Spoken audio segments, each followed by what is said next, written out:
Hello বন্ধুরা, welcome to my new mini blog. Wellington মার্কেটের কথা তো তোমরা প্রায় সবাই জানো।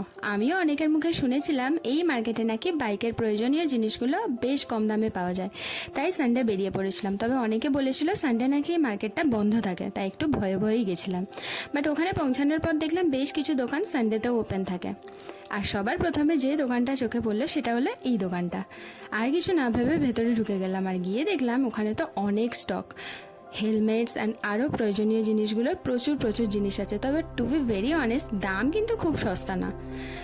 অনেক কনফিউশনের পর এই হেলমেটটা আমার পছন্দ হলো। আর দেখতে দেখতে আবার বৃষ্টি।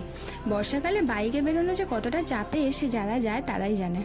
আর এত কিছু শপিং করে আমার বেশ খিদে লেগে গেছিলো, তাই বেহালায় চলে এলাম হাজি রোল সেন্টার থেকে চিকেন রোল খেতে। রোল তো দারুণ টেস্টি ছিল। চলো, সব মিলিয়ে দিনটা ভালোই কাটলো। দেখা হচ্ছে পরের ব্লগে।